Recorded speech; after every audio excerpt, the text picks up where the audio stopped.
I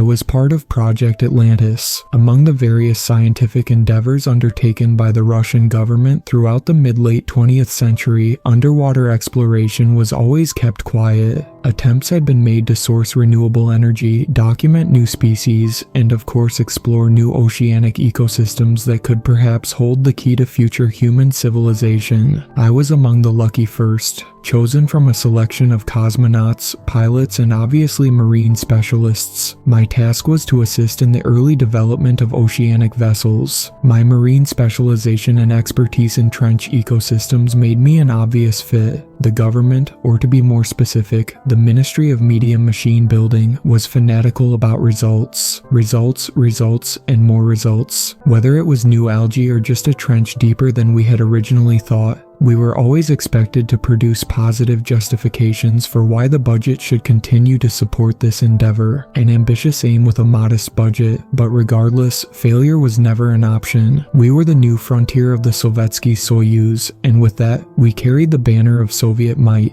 Even if that meant planting the flag in a part of the planet that even the sun would not go to. I am not supposed to go into too much detail about any of this. In fact, during our military training, we were constantly forewarned about the consequences of open talk. As they put it, I still find myself constantly debating whether the good of truth outweighs my loyalty to the Soyuz. I feel like I owe it to my shipmates though. My loyalty to the Sovietsky Soyuz is unquestioning, and I have come to believe that the ministries in question, specifically the Ministry of Nuclear Development, have buried unfavorable research for budgetary increases. Thus, it is with loyalty to the Soviet I tell this, against the corruption of bureaucracy. I have made my decision to tell this story. I shall make no refrain from detail, and my only omissions are that of memory, not of choice. As the Russian saying goes, Sem raz otmer, Odin raz otrej.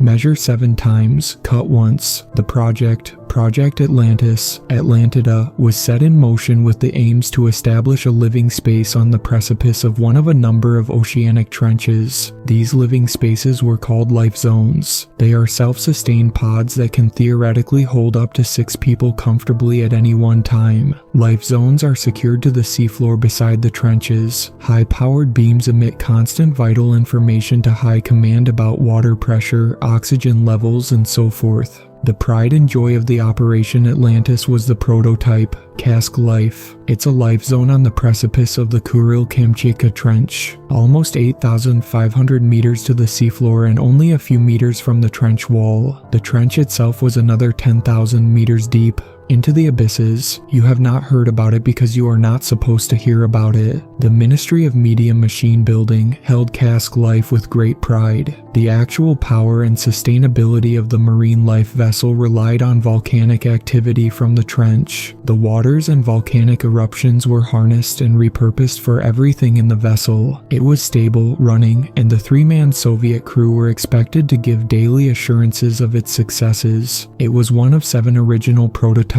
launched during Operation Atlantis. While 2 others have greenlit their success and stability, Cask Life's harnessing of volcanic activity as renewable energy made it special. You will find books upon books reaffirming the failures of marine living, but the truth is also bittersweet. For our 3 successful attempts at marine living, we also filled warehouses with crushed, decompressed, and damaged life zones. Many of those were manned as well. Warehouses and graveyards. Those are not in any books. My first mission involved Cask Life. Her automated vitals appeared to be stable. Oxygen levels, core pressure, electricity, and so on. High Command had direct access to the diagnostics of the vessel, but the reports, their daily expected liaisons with the crew had gone silent. Day after day, nothing. The 3 individuals who had lived in Cask Life were still alive and seemingly enough well. Carbon dioxide levels and oxygen levels were naturally balancing. The oxygen levels were unaltered, but in terms of actual human contact, we were in the dark. In other words, we knew 3 men were breathing down there. We knew 3 were down there. Paranoia had already set in among high command.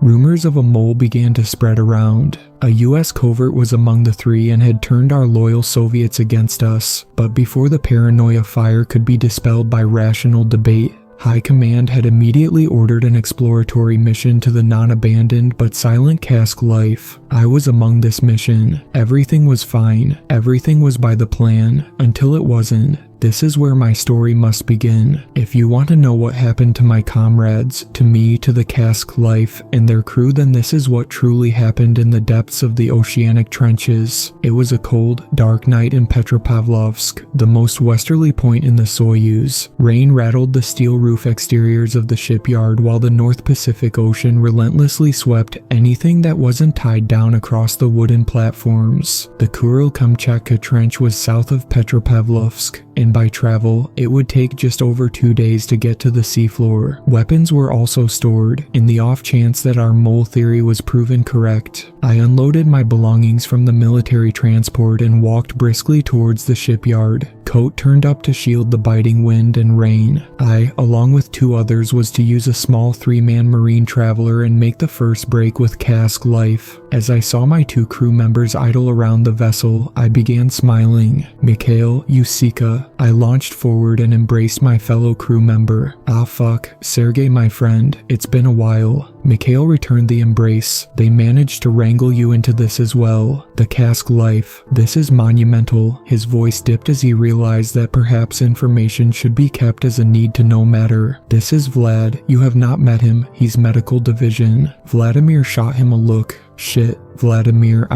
sorry. Anyway, this is Sergey, Vladimir. He pointed towards me. I stuck out my hand and Vladimir grasped it and tightened his grip. I felt the blood leaving my hand as he let go. With no more than a grunt, he heaved his enormous body down the top hatch of the vessel and began reorganizing it in what can only be said as his way. As I took in my surroundings, I noticed a buzz about the place. Men in darkened suits and military spec vehicles were busying themselves around the yard. 2 large machines were being tinkered at within a large warehouse. Although I could not make out much, the large doors of the shipyard building was left ajar. Very few people I recognized. In fact, many faces I had never seen before. Both Mikhail and Vladimir had been briefed, and once a very formal readout of our mission was given, we joined Vladimir in our new home, Villa 2, a military officer of some esteem, at least by the shiny medals adorning his jacket would indicate, gave us an even briefer brief. It would take just under 2 days, no interruptions assumed, to reach Cask Life. When we make contact with her crew, we were to make medical and technical surveys and to leave the following day. A short trip.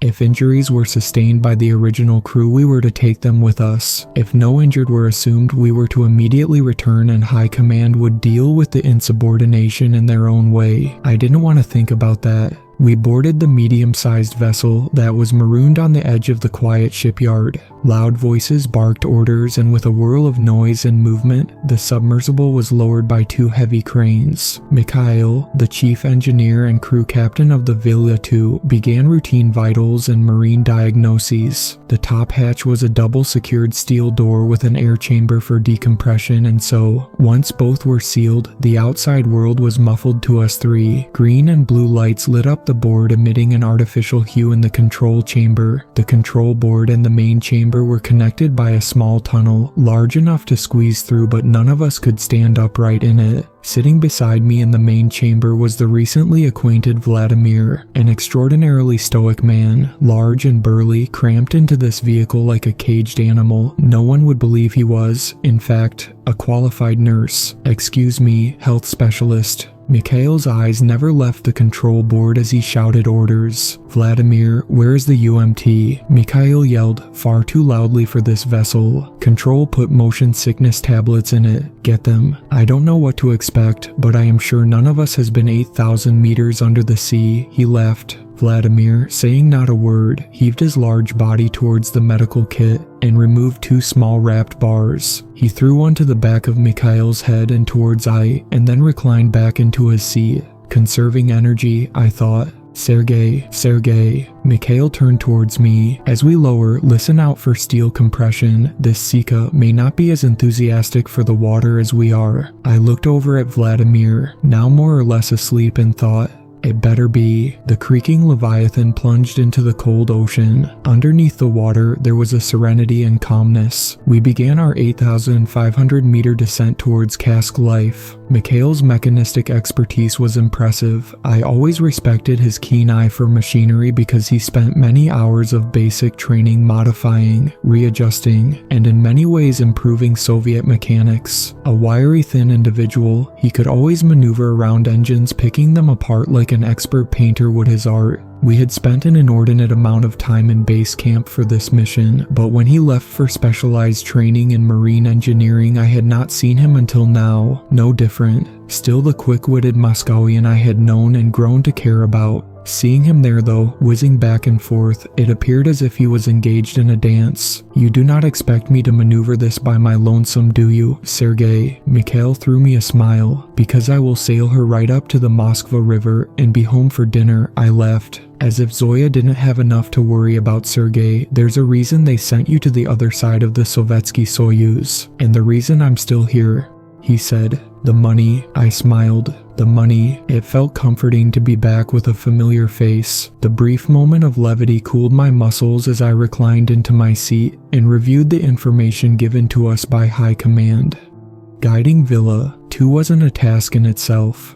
She had an automated gauge, and beyond slight manual adjustments to the equilibrium of the vessel, we were heading straight towards Cask Life. Although this vessel was relatively common in terms of technology, Mikhail never rested in his duties. After 7 hours of slow descent in the darkness of the ocean, Vladimir had eventually woken from his hibernation and prepared 3 MREs, military rations, meals, ready to eat. Tinned compressed meat of some sort, dry crackers, and black coffee with the standard, sugar, milk, and broth. We had enough to last 3 round trips, which would be luxurious if we had actually come to like the taste. Mikhail sat down beside us, adjusting his loosened shirt, and began worrying his short black hair with a compact comb. Vladimir sat as if his shoulders were trying to embrace one another to the detriment of his chest and heart. His block clean-cut face looked chiseled from stone, although as I was about to find out, in terms of personality, I would wager a statue may just hold a conversation better. Although Mikhail and I had shared memories and basic training with one another, the introduction of the plain and quiet Vladimir was neither a nuisance nor a set. He merely was, something I had pondered since descent. The machines and those men, who were they, Mikhail? The black suits, I didn't recognize them from command or training. Mikhail nodded. He understood exactly what I was alluding to. I've been thinking of just that question since the drop. Ministry of Culture and Nuclear Development, Vladimir said. Ministry of Culture, the suits, what would they want with us, and why are they this far out from Moscow? I asked. Vladimir darted Mikhail a look, shrugged his massive shoulders, and went back to his book, How the Steel Was Tempered. I looked back to my friend. Mikhail, what could they want from us? Surely they have more important things to be doing. I stopped asking those questions when I realized the answers were not worth asking questions in the first instance, he said coldly, then looked down towards his meal. I knew what he meant. Questions breed subversion, and subversion is the fire for disloyalty. It had been ingrained in us since our training. Although, Sergey, that building, did you see the construction near it? 2 new warehouses. I was in Petropavlovsk during my specialized training. We were given the full spec for these beauties. He banged the steel roof. But since then 2 new warehouses and a control tower were built. Either my memory is going or some big construction has been going on. I looked puzzled. No, that was my first time there. I just saw a lot of people moving some pretty heavy equipment in there. It's a dead town though, right, Mikhail? Vlad, Imir is my name, not Vlad. His eyes never left the book. Right, sorry, anyway, no, I didn't notice anything really, Mikhail. In an unspoken but mutual agreement, that line of inquiry was left there, unanswered. It was a strange paradox. We are trained to question, review, plan, and so forth. We were expert tools of the motherland, yet we naturally, instinctively knew when to stop asking certain questions. Is it exciting? No. The training, the regime, the routine, everything for this. Mikhail's eye lit up. I will be wearing the Ushakov if the mission is a successful one. They'll give you the Uskakov, Mikhail, when they make me first secretary of the union, I said. In a moment of genuine unanimity, we laughed, including Vladimir. It was brief, but I will not forget it. We finished our MREs and we returned to our duties. As night drew in, at least from what the internal dials told us was night, we made preparations. The 5 portholes that gave a full view surrounding the villa, 2 offered no clue to our environment. It was only due to the sensors and high tech that we could pinpoint where exactly we were and where exactly we intended to go. The fold-out military hammocks provided comfort, while the low hue of green and blue that bounced across the tight walls was as if the vessel itself was assuring us it was healthy and intact. The slow murky ocean is a universe in its own right, its own ecosystem and life. We were but explorers, no different from our cosmonauts. Just like space, the ocean is untamed and owes no person a safe passage across, let alone down. What marine life would revolutionize our dry civilizations? Was she the new world that our society must push into? Like the brave Soviet warriors who fought the German scourge, do we need a brave band of soldiers to take what we need and create what we want? What could we bring from her like a gift to our union? We did not know. We knew we did not know, but we knew we wanted to find out. At least we thought we did. Tomorrow we would reach Cask Life. Red sirens awoke me. A howling alert system drowned out everything. I fell out of my hammock and looked across the chamber. Mikhail was in a flurried, panicked state.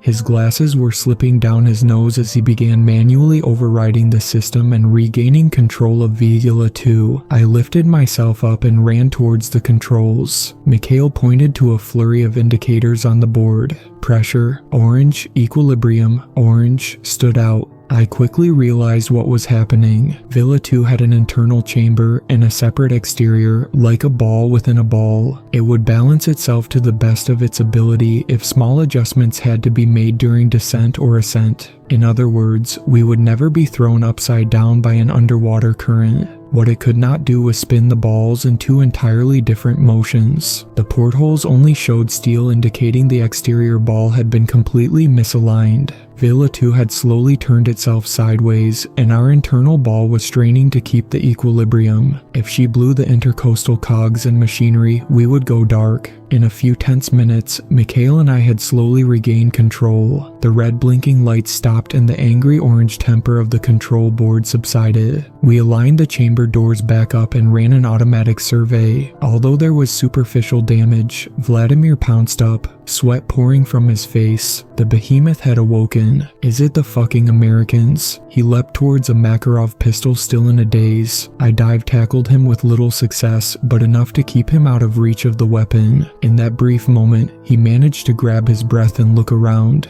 He fell backwards onto Mikhail's hammock and quietly assessed what had just happened. Mikhail let out an audible sigh of relief and looked up at the clock. It was breakfast. We are on shifts from now on. That was stupid of me to even allow this to happen, Mikhail said as he directed Vladimir off of his bed. Once diagnoses were run and no main structural damage had occurred, Mikhail began manually directing Vila 2. Estimations suggested that we would reach Cask Life in less than 6 hours. I reached for the documents and began analyzing the biographies of the 3 crew members we were about to meet. I did not recognize 2 of the names, Boris and Victor, but one stood out. A Moscow native by the name of Anatoly, nuclear specialist, engineering, Moscow. I looked at Mikhail. It isn't. A grin broke the tension of Mikhail's face as he ran his eyes over the crew. Ah, fuck, Anatoly, yes, that's him. Look at the specialization and prior deployments. Our eyes darted across the biography. Oh man, Mikhail, he's going to hate it when he sees you. Do you remember basic training? Do you remember when you, Alexander, and Povikin put that salt in his coffee? Do I fucking remember? He threw a wrench at Povikin, nearly smashed his skull. He wasn't angry, Sergei. He was ready to kill. He didn't speak to us until specialized deployment.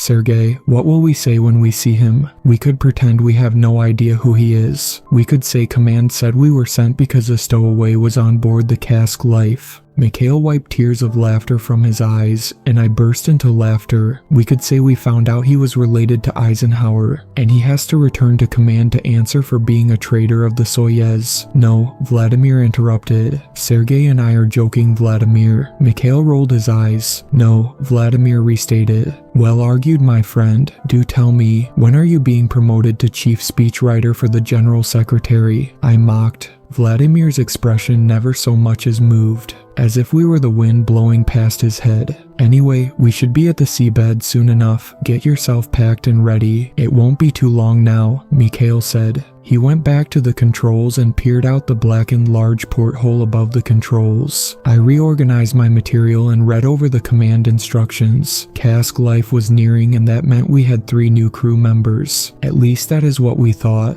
After another few hours, the chambers began to feel smaller. The steel, which offered us the only protection from Mother Nature's iron grip around Vela 2, was beginning to feel as if it had developed its own sort of pressure. The air was hot, but my body felt cold. One of the things they do not prepare you for in these chambers is just how close your field of vision is to everything in your proximity. Looking out beyond a horizon, seeing the open expanse is a somewhat underrated feeling, one that I missed. Vladimir was resting and reading, as he usually does. Mikhail was lethargic, readjusting dials and buttons just to keep himself busy. Sergey, I need to speak to you. I feel bad about this, but you should know. Mikhail moved towards me and threw down some sealed folders. Read this, and if you have any questions, ask me, but I think you'll understand why we are here. Looking quite confused and intrigued, I picked up the folder. I looked over to Vladimir, who had not stirred. I could tell Mikhail was serious.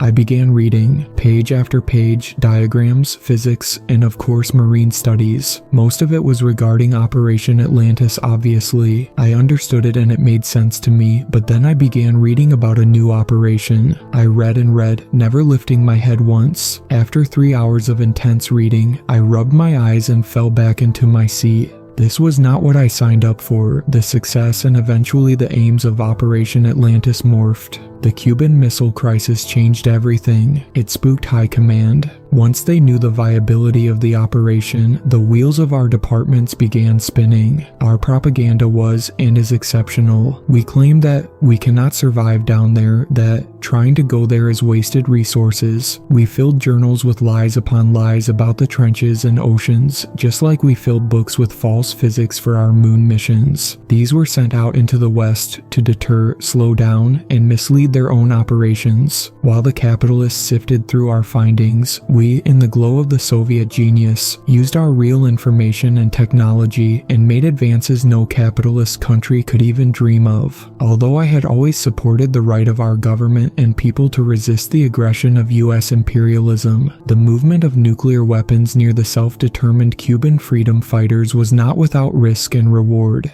In the military boardrooms across Russia, cask life became militarily advantageous. Our science was intermixed with military research. Although non-functioning for the moment, a small nuclear core reactor was also installed into cask life. Within the more lofty goals of living underwater as a safe and secure alternative following nuclear fallout, there was also a military aim. This second aim was to assess the viability of a manned nuclear station at the depths of the ocean, a stable nuclear silo complete with nuclear deterrent capacity. It was in the remit of our scientific curiosity to also provide military support to the new, aptly named and secreted, Operation Zheleznaya Ruka, known among the sailors and marine specialists as Operation Iron Hand. Mikhail turned around and pointed at the folder. Listen, Sergey, cask life is the blueprint for a potential nuclear launch base, right under the noses of our enemies. Here, Sergey leaned towards me and handed me a layout of the cask life. Look, there, he pointed to something new, a large block addition. Once the crew successfully managed to live and sustain themselves, word got back to High Command about the potential for a new frontier of war. Operation Iron Hand would weaponize these life casks desks. Mikhail stopped talking as the vessel began shaking. Once as calmed, he continued. Only 2 of the life zones had these nuclear reactors put into place. He pointed at the building I had never seen before. His eyes lit up and excitement poured from his voice. A manned nuclear deterrent hid from sight, but ready to come to our aid should we need her. No longer would weak pacts with communists sympathizing Latin America be our negotiating table. We could have nuclear weapons loaded in every trench. Operation Atlantis and Operation Iron Hand would work to create a new frontier of warfare against capitalist aggression. This is part of history. We will be wearing medals by the end of this. I shook my head. Did he realize what he was saying? We weren't going to a life zone, we were going to a prototype nuclear base. Mikhail, I do not even know where to begin. This sounds incredibly dangerous. What is there is a leak on Cask Life. We could be walking into a death trap. No, Sergei. High Command have been getting clear radiation readings and the reactor was completely inactive. Before I could protest more in indignation that the entire mission had been kept from me from the get-go, Vladimir sounded the warning that Cask Life was in view. Leaning forward, he flipped 2 large steel switches on the control board. 2 massive beams of light appeared from overhead external floodlights. Mikhail and I pressed our faces against the larger porthole at the bow of Villa 2 in a vain attempt to see Cask Life. Sure enough, as we smoothly descended towards the seafloor, a large object came into view, a massive steel dual chamber like 2 iron lungs. At the bow of Cask Life was a control chamber. Although compact, it was clearly 2 floors accessible by a small ladder. Surrounding her are high-powered beams automated on turrets. They continually provide illumination in the immediate seafloor. What makes Cask Life even more impressive is that just meters away from the 2 main chambers is the Kuril-Kamchatka Trench. Apart from the invisible to human eye volcanic heat utilized by Cask Life, it was an abyss of pitch darkness. No life, no sound, nothingness. As I tried to envision the sheer expanse of nothingness, I picked out something that I had only just come to know existed. I saw that the nuclear reactor that had been installed.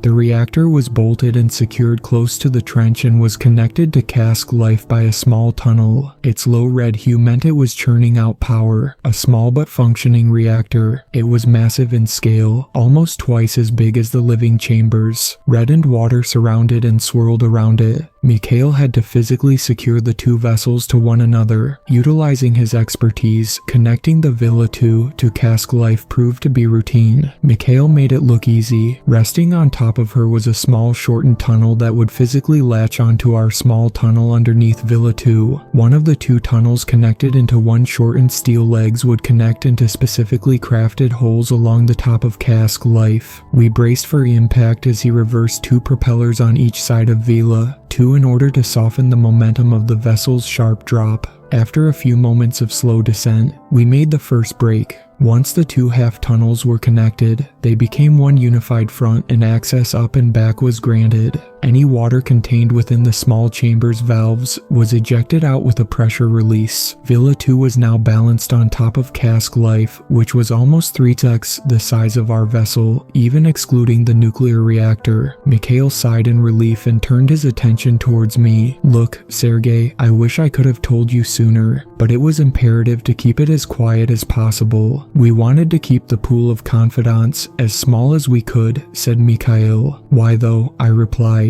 High Command, paranoia. I don't know the full details. There's even stuff we still don't know. I think if they said it was a nuclear reactor, Vladimir, and you wouldn't have gone. Vladimir was only briefed just before you turned up at the shipyard. Probably explains why he hasn't been talking too much. Mikhail shrugged his shoulders. We grabbed their belongings and once green dials flashed on the control board, we knew it was safe to open the hatch. Mikhail and Vladimir went ahead of me. Still angered by the fact I was left out of the loop on the nuclear reactor, I sluggishly made my way to the hatch. I continued down the steel ladder until finally I dropped a short distance onto the cold floors of Cask Life. With a sigh of relief and breath of air, I took in what we just did, how monumental it was. I guess in the grand scheme of things I was part of Soviet history. I turned around to face the crew. No doubt they would have just as many questions as we would. Standing just in front of me, a completely silent Mikhail and Vladimir, eyes wide nervous. I looked at both of them and then straight ahead. Then I realized what makes them freeze in the spot. Standing right in front of me were two of the crew, Anatoly and Victor, silent, unmoving, smiling. They were expecting us. We stood there for what felt like forever. Although cask life was much bigger than Villa 2, I felt encased in something tight and unnatural. Yellow beams encased the steel panels and it had a dome shape to help in the distribution of external pressure. Anatoly was a short, stout fellow with black hair. His clothing was a mess, untucked and unkempt. His skin was pale and sickly. His eyes were the only thing fresh about him. Victor beside him had not shaved, and his hair was far longer than would normally be allowed. He must have been working on something mechanical by the looks of grease and oil on his white t-shirt. On his neck was some light bruising. I didn't make anything of it. Eventually, into my surprise, Vladimir mustered up a few words. He pointed to himself. "We are crew support. High command. You are Victor and Anatoly." He reached out his hand. Obviously, Vladimir had been studying the brief. Anatoly smiled. "We are Anatoly and Victor, crew support." He clasped his hand around Vladimir's. For a short and out-of-shape man, his grip was like a vice. Vladimir winced just as the grip was released. In the close proximity of Anatoly, I had wondered why he had not recognized either I or Mikhail. I decided not to press the issue. Perhaps it was a blessing he had suppressed the memories of our annoying pranks at basic training. Yet still nothing. A glazed yet relaxed face. It's almost as if he knew nothing of us, the mission, or even himself. "Yeah, that's Vladimir. I am Sergey, and this is Mikhail. High Command sent us because they were worried about you. They said they had not heard from any of you in quite some time," I said. "But from the looks of it, it seems everything is fine. Is that right? Where is Boris?" Anatoly put his fingers to his lips indicating silence. His smile never left his face. He pointed to the second chamber to our immediate left. He gestured, coughing. He then stepped out of the way and pointed to the control chamber behind him. I nodded and squeezed by them. We walked past the two men and into the control chamber. The main room was like Villa 2 in the sense that it was connected to the control chamber via a tunnel. Although since cask life was bigger in almost every respect, the narrowed tunnel that Villa 2 had was more like a short corridor in cask life. I leaned down and inspected the sprawling, complicated mess of controls, dials, switches, and buttons. Numerous lights flickered and emitted low electrical hums. Then I saw the communication box. To my shock, it was irreparably damaged. Wires were cut, dials were cracked. It appeared as if someone had tried to rip it out in a frenzy of anger or despair. I pointed to it. Mikhail leaned down, catching his glasses as they slipped down his nose. He frowned. Something was not right. Our intuitions kicked in immediately. We must not let on that anything is unusual. Not until we get to the bottom of this mystery at, coincidentally, the bottom of the ocean. Vladimir readjusted his belt. I saw he had the Makarov pistol from earlier. Mikhail turned towards the two crew members. This makes sense why guys weren't saying much to high command. I have seen it before. Let me guess. He pointed to the fire extinguishers concealed in the two apartments above our heads. One must have fallen and smashed off of it. Victor threw his hands up in the air and Anatoly laughed. He laughed and laughed. Then he went quiet and his gaze turned to a quiet, unrelenting stare. Whether that was an affirmation of Mikhail's hypothesis was unclear. Either way, we knew that this was of design and not an accident. Fire extinguishers don't leave the appearance of clawing. I knew from my own studies of prototype life zones that the isolated and enclosed environment can lead people to mental fatigue. Perhaps being down here for such an extended period of time had scrambled their ability to interact normally. Nonetheless, those types of people are the last ones who should be near a nuclear reactor. Mikhail took out a small layout of the electricity lines from his jacket and began wandering around the interior of the main chamber trying to piece together the electrical infrastructure. He buried his head into his small blue map and began tinkering with the wires underneath the damaged communications. Water. Victor pointed to the supplies laying around a large mess table behind him at the stern of the vessel, a large plastic white table with multiple small stools. There in between the clothes, tools, and magazines were some pristine glasses of water. "No, I am quite all right, thank you," I said. Vladimir, who was the closest of our crew to the table, picked up a small cup and drank. He nodded thankfully and then wandered into the second chamber that Anatoly had pointed to. Shortly after, he stormed back out and right back up to the ladder to Vila 2. A few awkward moments of silence later, a large bag crashed down onto the steel floor. This startled Mikhail as he banged his head on the underside of the controls. Vladimir climbed down the ladder, lifted his rucksack over his shoulder. "Sick," Vladimir growled as he walked past us. Vladimir is a health professional. It's probably best he check on Boris right away, I assured them. I wasn't long after him. Anything was better than this stolid, protracted staring, I thought. The second chamber was the sleeping quarters. 6 beds, 2 washrooms. 3 of the beds appeared used, and one of those was in current use. There was Boris. He was sweating profusely. His eyes were reddened and his skin was pale with thick blue veins pulsating across his neck and forehead. Before I got too near the bed, Vladimir grabbed my arm quickly. He produced 2 oxygen masks from his rucksack beside him. It seems that High Command was worried about a gas leakage within Cask Life. I didn't protest. They would do as a protective measure against whatever it was that had infected Boris. Vladimir leaned in. Taking a very cautious approach, he checked vitals and felt his pulse. If you had asked me, I would have hazarded a claim that I could almost hear his heart pounding against its bone cage. I looked down at the mess that was Boris. "Boris, Boris, can you hear me?" I slapped his arm. Vladimir kneeled and gave a perplexed shake of the head. He lifted himself up and very carefully checked Boris's reflexes, of which he failed most.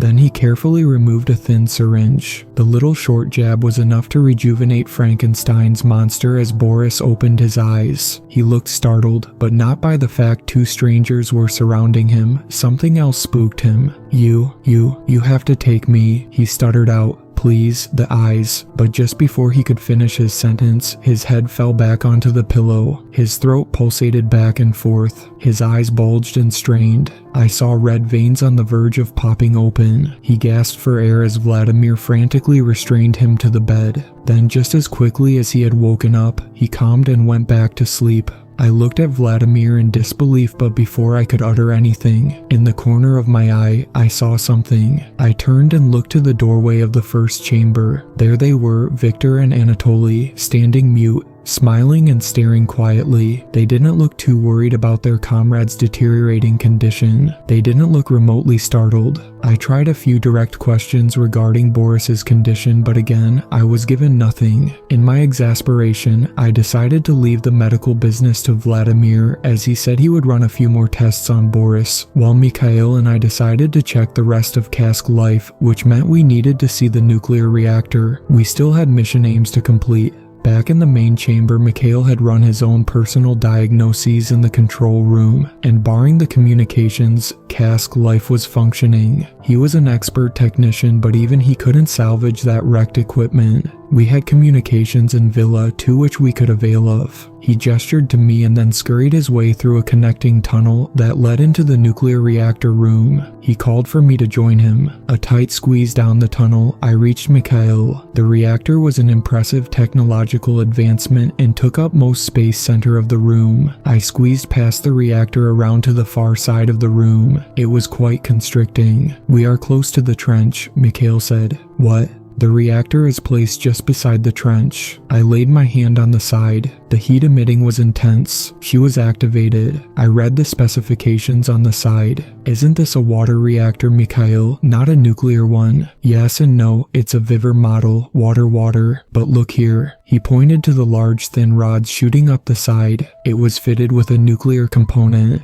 "She shouldn't be active right now. Only the water component should be functioning. See that switchboard behind you, Sergey? Flip the 2 red switches and lower the dial. Let's see if she's at 100%. The room also had portholes surrounding it. Besides the 2 largest portholes was a massive switchboard unlike most I've seen. It was very advanced. It hummed a little song of work. I flipped 2 switches and the reactor hummed lightly in parallel to the switchboard before green lights at the top sparked up and dimmed. "The dial, Sergey." I flipped a 3rd switch, but nothing occurred in the reactor. We stood in solemn silence. Quickly, I realized what I had done. I had accidentally flipped a switch and not turned a dial. I turned around, and as I saw, the flickering of lights outside indicated what the 3rd switch was for. I had accidentally turned the exterior floodlight floodlights on. The portholes were now offering insight to the outside world. The trench. Oh my, look at this. I pointed to the outside. The trench was semi-visible. Huge natural walls of rock and a black pool of empty below. We could see across the abyss to the other side of the rock wall. I turned and looked out. I craned my neck and tried to glimpse as much of it as I could, and that's when I saw it. A beautiful underwater ecosystem. My expertise to see it now was overwhelming. An entire world underneath our own. I looked to see how far down the light managed to go. Then I saw them. I am almost certain I did. Eyes, yellow and white in the rock face, thousands of them, like lights in the trench. They jittered around the rocks, then in one instant stopped and turned.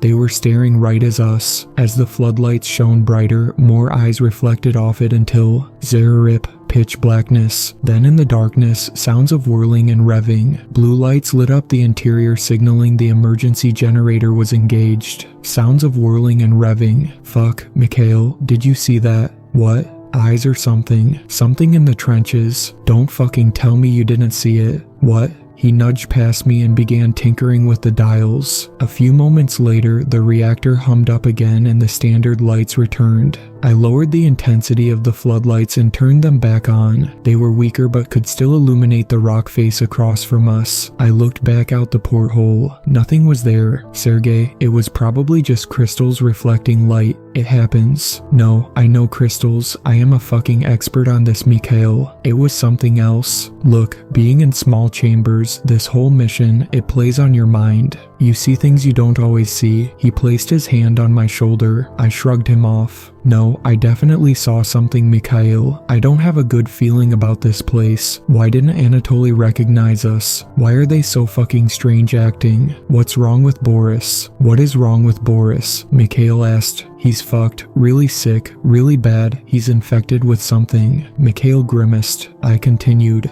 They're like brain dead. Vladimir and I were with Boris, and he was seriously ill. They didn't even react. It's as if they didn't even understand what happened to him. I know we're supposed to bring back injured, but I don't want him near our bunks. Who knows what's wrong with him? Withdrawal. Maybe he's a user. Opiates, Mikhail said. I don't know. It's like they are zombies. I leaned back against the steel wall. Anyway, we need to keep calm and cool. Whatever this is, we need to stick together. Mikhail nodded. Yes, we need to work as a team and figure this out. Then in the moment of our resolution, I realized. I looked into Mikhail's eyes and I knew he was thinking it as well. Fuck, Vladimir. We scrambled out of the reactor room and saw Vladimir standing there. He looked at us and smiled. We grabbed our equipment in the nuclear reactor chamber and ran back to Vladimir. We were clearly distraught. There they were, Anatoly and Victor, the two crew members. They were silently sitting at the far end of the table in the main chamber. Standing silently looking at us was Vladimir. He smiled, disappeared, and he stared quietly at our worried demeanor. Vladimir, what's wrong? Mikhail said, in between catching his breath. He looked silently at both of us. Vlad, say something, I said. His face contorted. I saw the Makarov on his belt. He stepped forward and looked straight at us. Vlad, Emir, my name is not Vlad. He shook his head in annoyance, packed up his medical equipment and pushed past us. A sigh of relief fell over my face as I almost mustered a laugh. I looked at my watch. We had been here for almost 5 hours. That meant it was time to eat. Essential to our own mental durability, we needed to regularly and frequently keep hydrated and energized, even if we didn't feel in the mood for food. I explained to Anatoly and Victor that perhaps we should eat as a crew. Although it was the last thing I wanted to do, we couldn't just run out of here after a few hours. We had to keep this running smoothly as possible. We also needed to observe them a bit more and figure out just what is affecting them. Clearly what affected Boris was different from these two. They were calm and collected, while Boris was a sprawling mess in the other room. Being as proactive as I could, I gestured for them to clear off the table. I saw emery boxes in the sleeping quarters. I'll get them. I walked back into the sleeping quarters. I looked down at the food supplies. I stood there quietly and rubbed my eyes. Only the now unconscious Boris to keep me company. Not much company. He was present physically at the very least. I stood for a few moments trying to evaluate what was before me, but this didn't make any sense. Mikhail, can you give me a hand bringing in the MREs? I shouted into the main chamber. When he walked through the doors, I pulled him aside and pointed to the MREs. I whispered to him, "We have a big problem here. Look at the MREs. Count the sealed boxes." I lifted up a sheet of paper with the rationing checklist. I pointed at the food specifications on them. The numbers didn't make sense. 10 boxes sealed, yes. He was unimpressed. Yes, exactly, 10 sealed boxes and there are 10 here. So, High Command got something right for once. What about it? He took a small knife and opened one of them, taking out enough MREs for the 2 crews. Mikhail, use your fucking brain. If there are 10 boxes here and they were given 10, what is the conclusion? He looked dimly at me for a moment, then I saw it. The reaction I just had on his face. They haven't been eating them, Sergey. They haven't been eating food. Cold shot up my spine. They haven't eaten anything. It wasn't humanly possible. My mind pondered every question that had accumulated thus far. Who was outside cask life? Who were those eyes belonging to? But more importantly, who were we stuck here with? He laughed in disbelief, then went quiet. After a few moments he came to his own rationalization. They must have contraband or something. No one can last with no food. He said in a hushed voice, "No, this isn't right. Look, remember the salt prank we did in basic training? Remember how annoyed he got? Let's just try it again. Even if he gets angry, at least it's something. At least we'd know he is still the loudmouth Anatoly we know." I began pouring 6 rations of salt into a small cup of water. If he loses it, I'll say it was my joke. Mikhail gave a disbelieving look, but at this stage, he was in agreement. A familiar reaction, even one of rage, would be welcome. We didn't want to leave Vladimir along too long, and so we returned to the table and rejoined them. Moments spent in cask life felt like agony, the constant silent watchers of Anatoly and Victor. Dinner was a quiet affair, handing out the MREs and so forth. I noticed that Anatoly and Victor began reading the front and back intensely, then in a brief moment of stillness proceeded to open and assemble their meal. Strange, surely they know how to use an MR. I passed over 2 cups, both of water, but one had the salt in it. Vladimir tried to take the salt water cup, but I slapped his hand. He stared at me in quiet shock. I almost laughed, this hulking gorilla getting called up for bad table manners. Nonetheless, I handed it to Anatoly. He picked it up, looked at the cup, and smiled. I froze, as did Mikhail. Was he about to reject it? Did he know? Anatoly drank it. Mikhail's inability to hide a smile in anticipation for a big reaction disappeared. It was replaced with a look of pure fear as Anatoly nodded in enthusiasm and set the cup back down. He has just drunk half a cup of heavily salted water with no more than a nod of approval in response. Something was desperately wrong here. How could a human do that? I thought. We ate in silence. We could not think of a conversation worthy of breaking the awkwardness that had begun to intensify. It felt as if the water pressure outside the vessel had seeped through. To add to that, the heat was almost unbearable. Mikhail and I were sweating while Vladimir had taken off most of his heavy clothing, leaving only a barreled chest and thin t-shirt. Yet Anatoly and Victor, once again defying the normal expectations of just being fucking human, showed no outward signs of sweating. As dinner concluded, we checked the time. By surface standards, the night was setting in. Our watches were synchronized with above surface time. This was a way to keep some routine and rhythm. These indirect moments of staying in touch with reality became far more valuable as the mystery of cask life consumed our thoughts. In the briefest of nods and smiles, and after we grabbed our medical and electrical equipment, we ascended back into Villa 2. Our excuse was for space and hygiene, that we insisted on sticking to our original bunks as well as keeping an eye on the logistics of Villa 2. We didn't really care if that was plausible. We needed to put space between the 2 crew. For our own sanity, I was the first to ascend back into our home, Villa 2, and that's when I saw it. In front of me, our communications, destroyed, smashed to pieces, ripped from the control board. Fuck. I put my hands behind my head. Mikhail was soon after me, and once he saw it, he rushed over to the control chamber. When Mikhail tried to soothe the hissing wires and the amber glowing hole where communications ought to be. This is clearly sabotage. Could High Command have been right? About the United States. No, I saw eyes outside the vessel. This isn't the US, this is something else. I am certain of it. Whatever this is, it's not human. It has nothing to do with any of that. I slammed my hand against the steel wall. It echoed around the chamber. The salt, no person could take that. And the food, no food is eaten. The accumulative evidence suggested something we had no training or expectation of. Vladimir took his gun from his belt and checked the magazine. In a stern and determined voice, he spoke sense. We must leave. Back in Villa 2, a standoff had occurred. Vladimir was positioned in front of the hatch leading back to Cask Life while Mikhail was standing beside the main controls. Vladimir was insistent on an immediate bug out.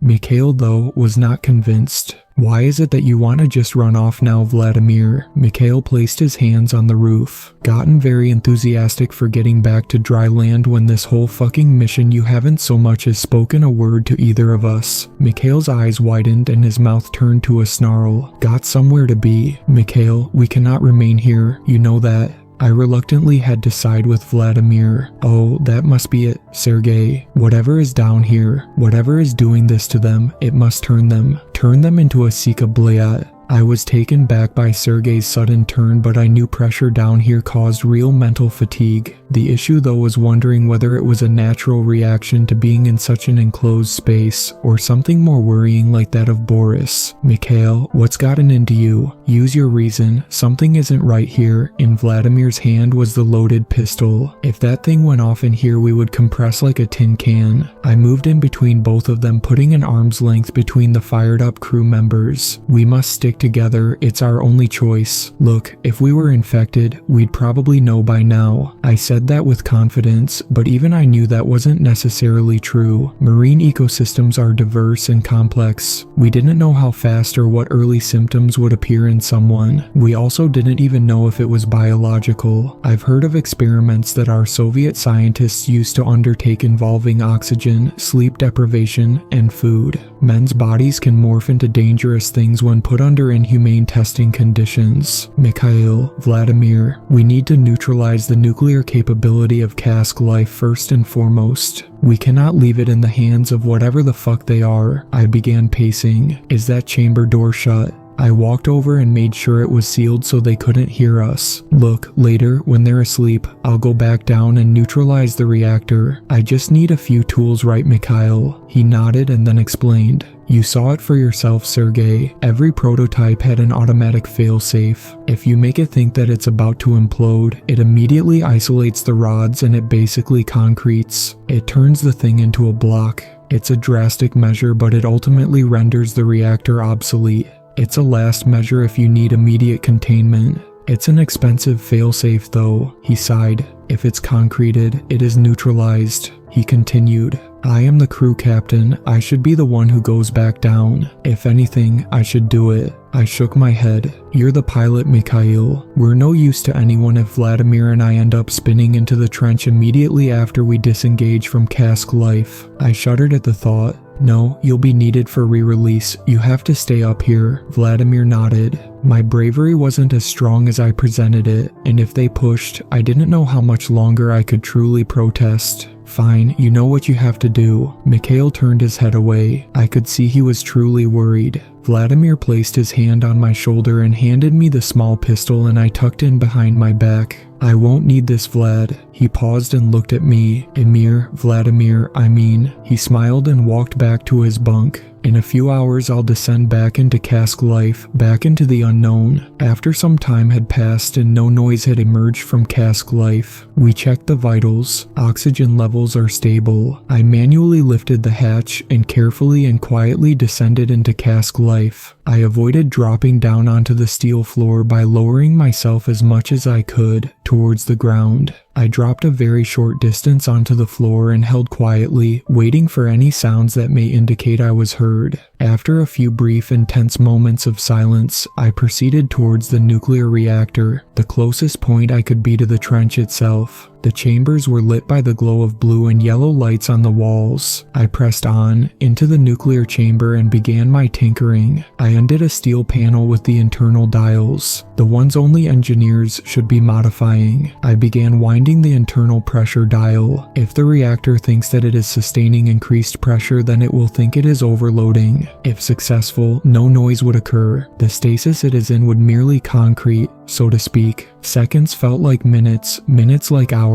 After a brief but tense focus, I saw the first indicators on the panel I had previously interacted with. One light, 2 lights, and there 3 red lights. The nuclear reactor was telling me that it was about to neutralize itself. I sat myself up and went to the switchboard. I pressed 2 switched up and done. The low red hue emitting of the reactor disappeared. The reactor was neutralized. For a moment I forgot my concerns with cask life. I had just potentially rid our enemies of a functioning nuclear reactor. I sighed and leaned against the wall. I took in my surroundings. As my eyes adjusted to the darkness, I looked towards the portholes. I nearly fell back onto my tools in shock when I saw it. I remained quiet, not moving. The eyes, 6 large yellow eyes and black glistening eel-like tentacles swarmed over the porthole staring at me. They pushed and shoved to put pressure on the reinforced glass. I scrambled my tools and ducked out through the tunnel. When I arrived back in the main chamber, the silence was deafening. I carefully made my way towards the ladder. More eyes. This time, humans' eyes, 3 sets. Yellow, Anatoly, Boris, and Victor, sitting at the dinner table,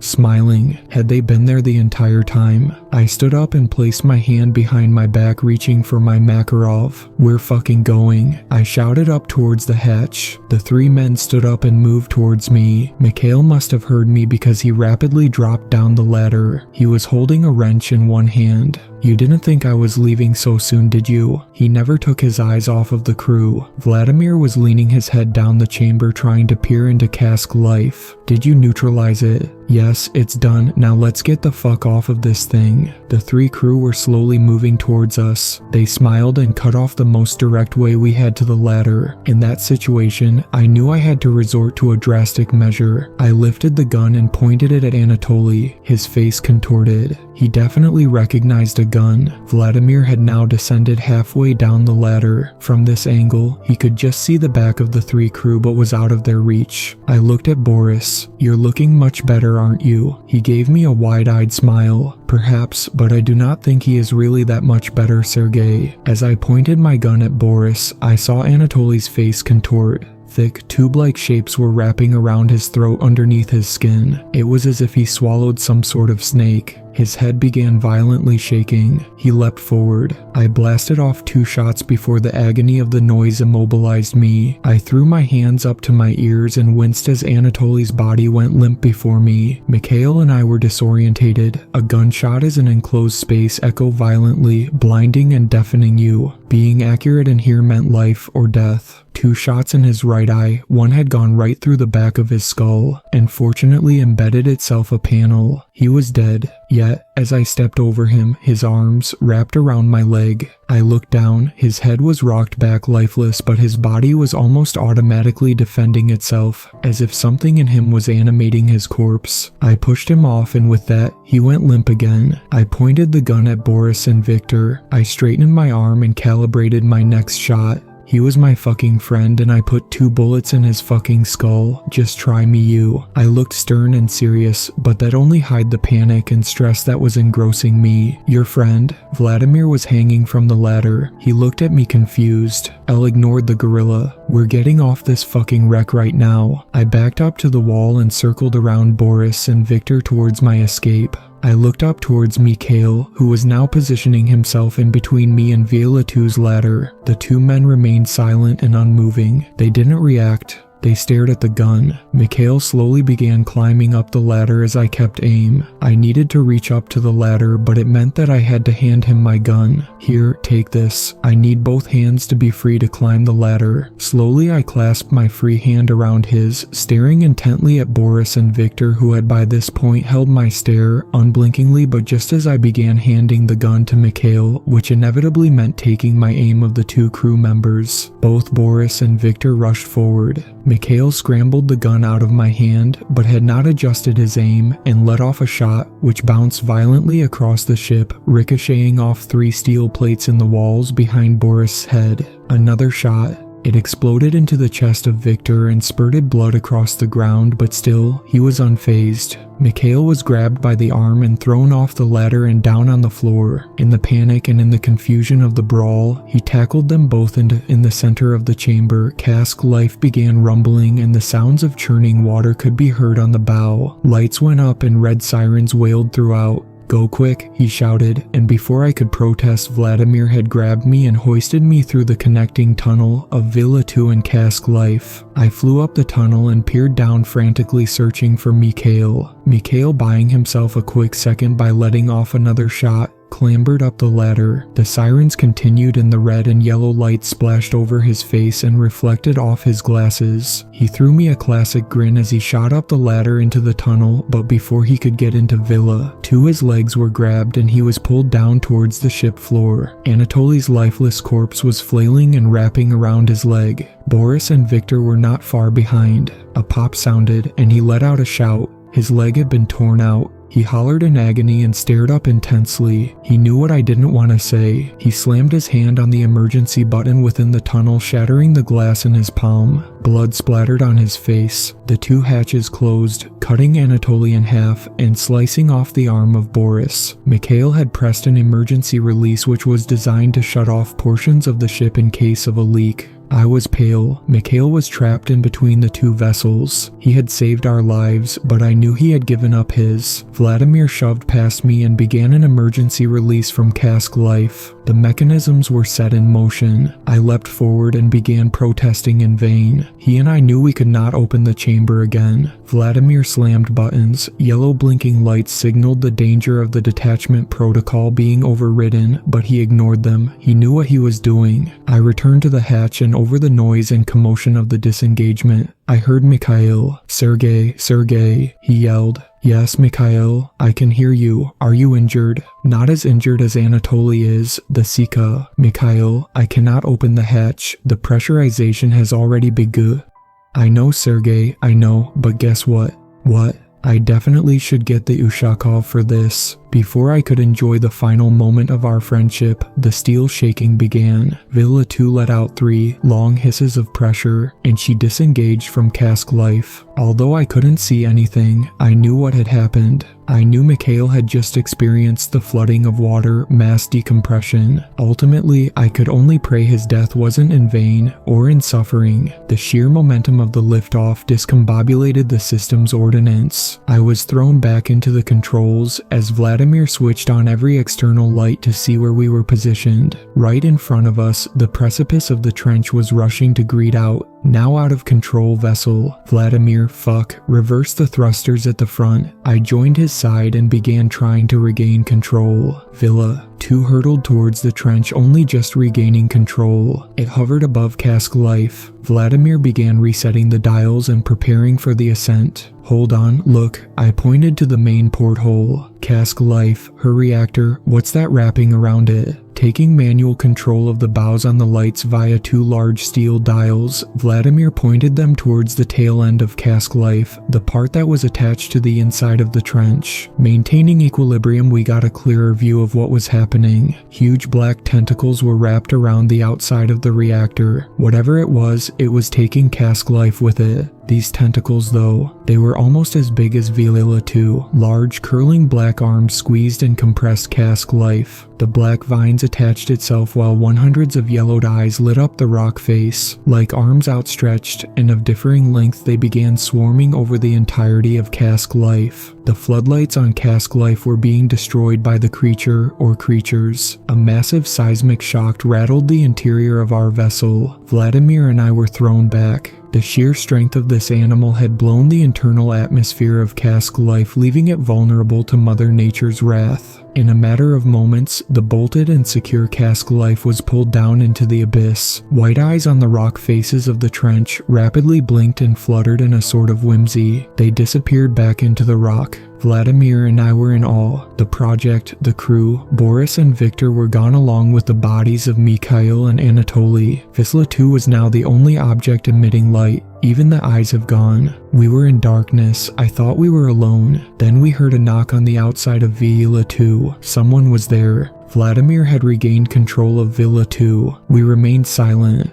A knock on the porthole window. It couldn't be. Vladimir, did you hear? He nodded. I pointed to the switches for the external lights. Vladimir hesitated. He looked at me and for the first time, I saw it in his eyes and knew. He was afraid. I moved towards the sound of knocking. It rattled off the steel. Vladimir switched the lights on. The seconds waiting were unbearable. The lights fluttered, went dark. Then they shone. That's when I saw him, Mikhail. Panic induced my body. There he was, his body anyway, eyes open looking at us. Vladimir stumbled back onto his bunk in shock. I could see the water pressure caving in around his body, squeezing and flexing his bones and muscles, yet his mass remained intact. What was he made out of that he could withstand such pressures? It was like he was fluid. His skin was tightened, but I could make out the eel-shaped creatures squirming under his arms and neck. His entire body was filled with them as they swarmed over his chest, neck, and face. I held his stare, I don't know for how long. He knocked again. He pointed to the hatch as if I was about to just let him in. Then he smiled. He was repeatedly knocking and gesturing to be let back into the vessel. That wasn't Mikhail. That wasn't even human. As he realized we weren't about to open the hatch, his smile turned to a stare and his knocks became heavier. The steel creaked at the external pressure. Vladimir picked himself up and uttered a short sentence. "We are going." As he shifted the thrusters and realigned Villa 2's internal and external chambers, I couldn't take my eyes off of my former friend.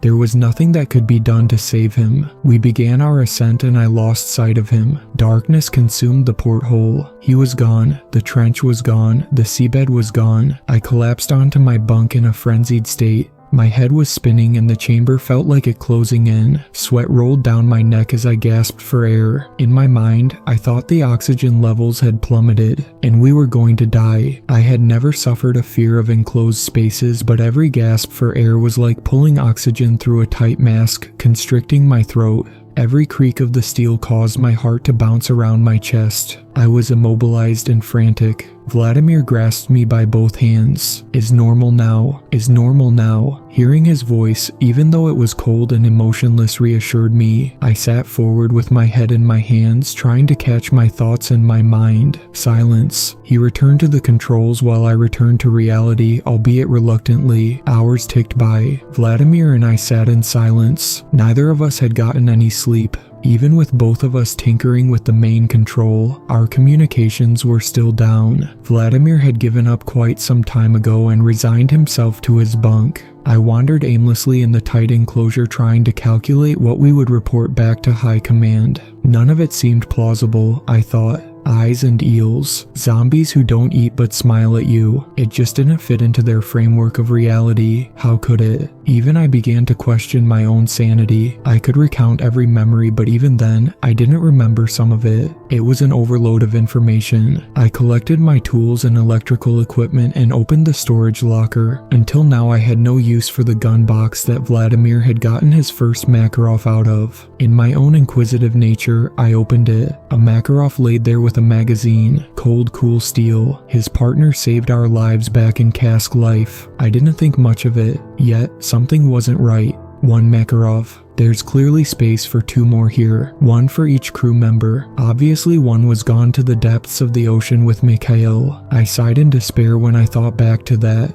The second Makarov though, where could that be? I quietly grabbed the third pistol and tucked it behind my back into my belt. I thought of the question over and over again. We were through the better part of the entire day, at least according to the dials. This meant we were halfway through our ascent back to dry land. I felt weak. Even though I wasn't hungry, I knew it was because of that. I was also concerned with the missing pistol. Did Vladimir have it? Even if he did, Cask Life's crew didn't seem to understand guns. Their first experience must have been ours. I sat down on my bunk. I felt the cold steel of the pistol. It felt heavy, heavier than usual. Vladimir, pass me an MRE, I need to eat. He looked at me plainly, and after a few moments of shuffling through boxes beside him, he produced one. He threw it towards me. I read the instructions and ripped open the contents and began making instant coffee. The rations were miserable, as was I. Not hungry, I inquired. He shook his head. What are we going to tell them at command? Sea creatures ate Cask Life. They'll think we have lost it, or worse, they will think we are turned by the US. They won't buy into the truth. No, we have to come up with something better than that.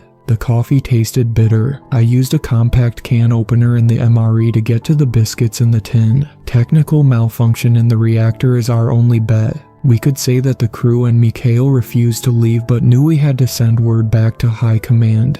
We could insist that Mikhail be awarded for his bravery. It didn't even sound plausible. If the reactor was malfunctioning, how would we have even gotten away in time? I have no idea what we're going to tell them. Perhaps, Vlad, we could tell them that the crew had gone crazed in the inn.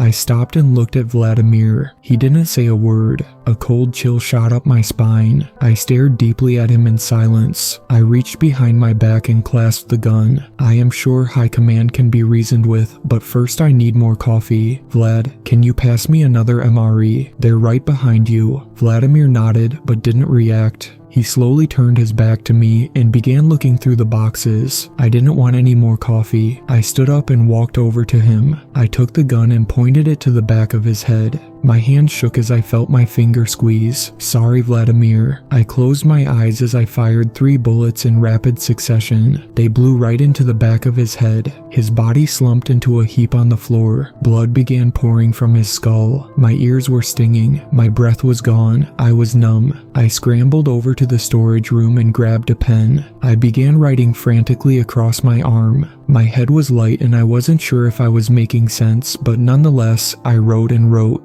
Then I dropped my pen. I looked into the storage locker. There it was. The second Makarov. It must have come loose when Vila 2 lost its equilibrium on our descent. Vladimir never took it. Everyone I knew on the mission was dead, or worse. I looked over at the body to see if any eels had emerged, but nothing. I was nervous. No, I couldn't have. The signs were too obvious. He was different. I fell back into the control room. Overwhelmed, the world went dark. When I woke, I heard shouting and bustling. Men were hovering over me with masks and protective overalls. They lifted me through the top hatch of Vila 2 and carried me out. I was back in Petropavlovsk. It was dark. I didn't know the time or even the day. My energy was drained as I tried to resist. I saw huge machines moving to and fro, the whirl and sparks of technicians and engineers constructing on the dock. I closed my eyes. I went dark. When I came to my senses, I was in a white small room, pristine. A bed and table were in front of me. A man stood in front of me, tall and muscular. His face was covered with a mask.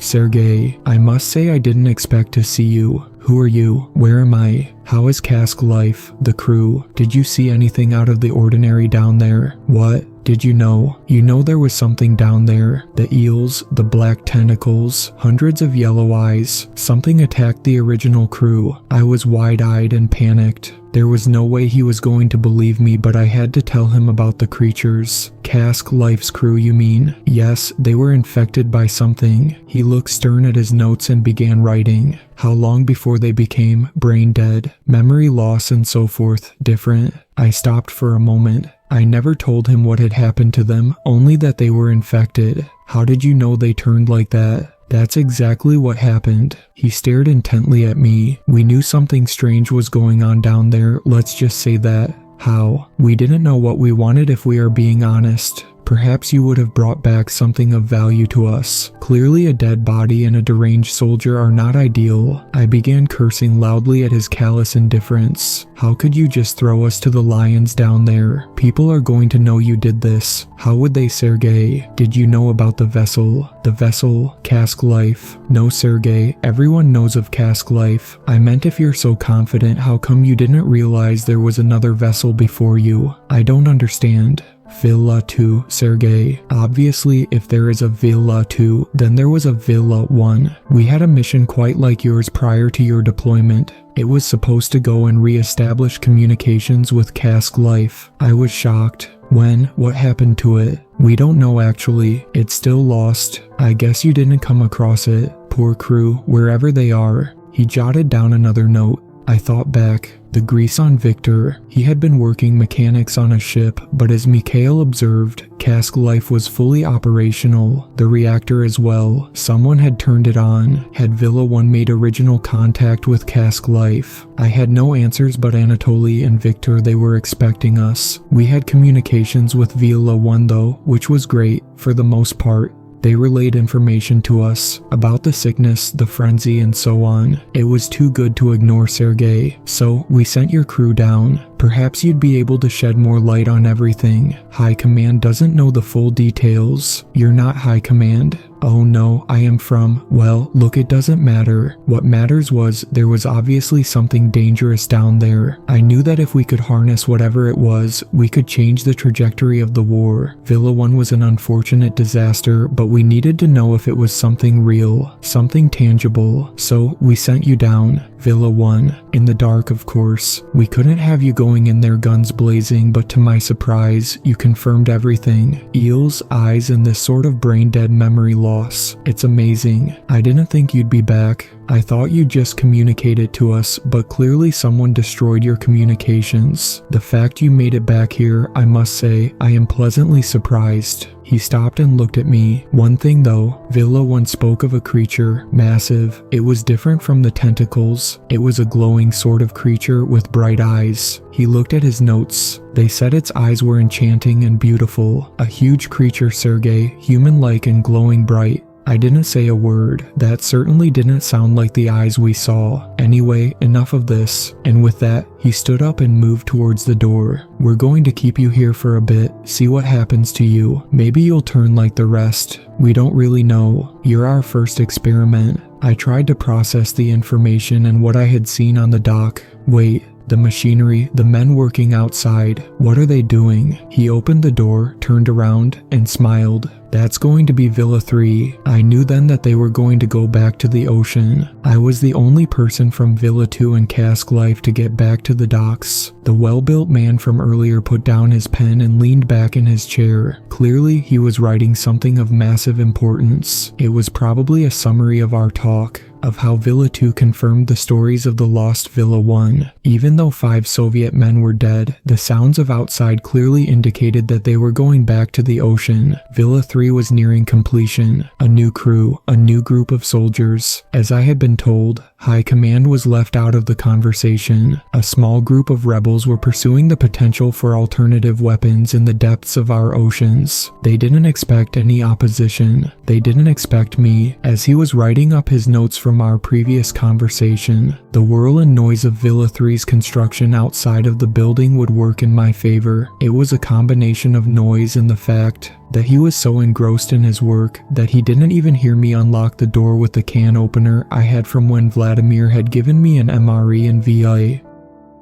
2. I had also moved slowly and cautiously around to behind where he was. Fortunately, since this was a military dock, there was no shortage of weaponry I could avail of. I took the gun from a holster that was hung up on the wall and pointed it to the back of his head. The act though brought back flashbacks. Vladimir, Villa 2, I had killed him. I still questioned whether or not that was the right decision. Was he truly turned? Was I turning? None of that mattered currently. Fueled by feelings of anger, I wanted someone to pay for the deaths of my crew, for the ordeal we endured on Cask Life, and to feel pain like Anatoly, Mikhail, Vladimir, Boris, and Victor felt. If I was able, I would have put him in a vessel and sent him to his glowing one he spoke of. I not only had to kill him, but I had to get out of here. I had to get my story out. I pushed these thoughts from my mind and open-fired into the back of his head. 5 shots. I stopped and paused. The noise continued from outside on the docks. They didn't hear. Blood poured over the desk and I scrambled for his notes. I grabbed a pen and some paper. Perhaps I had my own notes that could be of help here. Then I heard it. In fact, it was what I didn't hear that startled me. The noise stopped. That meant something was happening. I ran. I picked up everything, notes, pen, and paper. As I opened the large doors of the warehouse, I looked out and saw the Villa 3 prototype.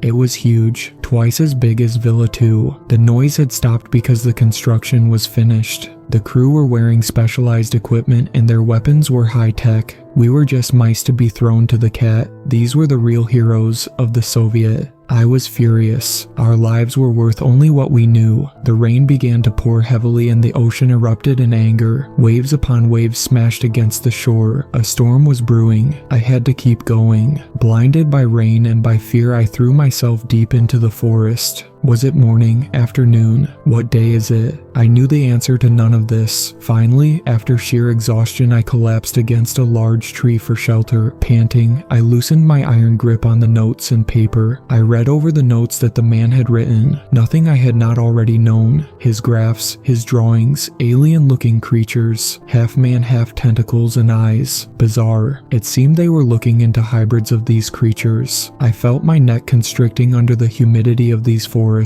At least, I think it is the humidity. I began writing and writing. Everything I can remember. The names and places. What I saw, I think I got most of it. Yet, I couldn't stay here, in this forest. How would I get my story out? I knew I had to keep going. I finally made it to a small town nearby the docks. It was there I planned my route out of Russia and out of his hellish nightmare. The next day, nothing. No sounds. I went back to the forest and tried to make my way back to the dock. When I did, I saw everything. Everything was gone. The mission, the infrastructure that was recently built. Villa 2 and 3, gone. I made my way out of Russia after that. Since High Command was kept out of the loop, I was never in immediate danger of the official government trying to suppress my writings. Although I know the team behind Cask Life and the Villa vessels definitely wanted the writings I had, I was an eyewitness. As far as I know, the only one who saw the creatures and got back to the dry lands.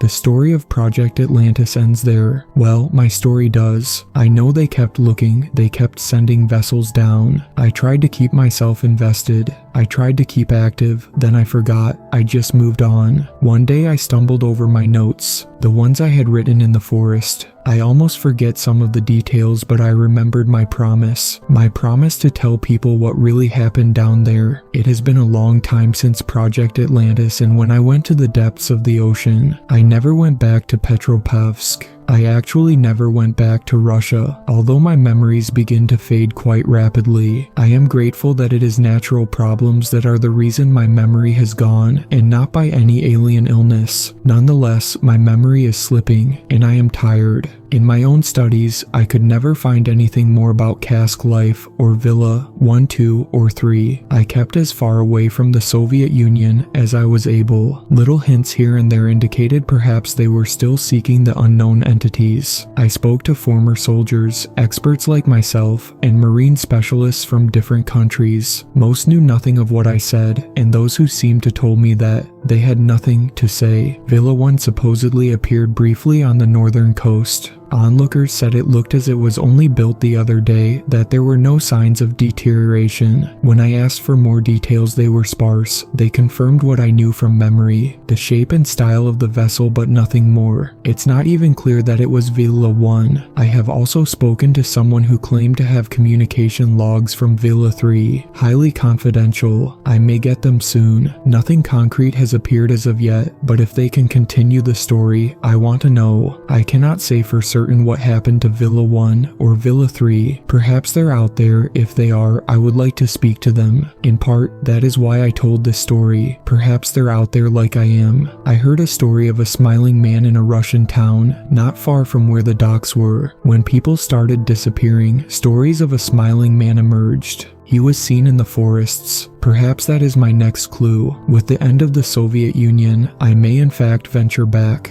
If anyone cares, I have given what I knew on my role in Project Atlantis. Don't forget the names: Vladimir and Mikhail, Victor, Anatoly, Boris, and I, Sergei. And of course, don't forget, do not go back to the depths of the ocean. There is one thing that I won't forget. Mikhail would have gotten the medal for what he did.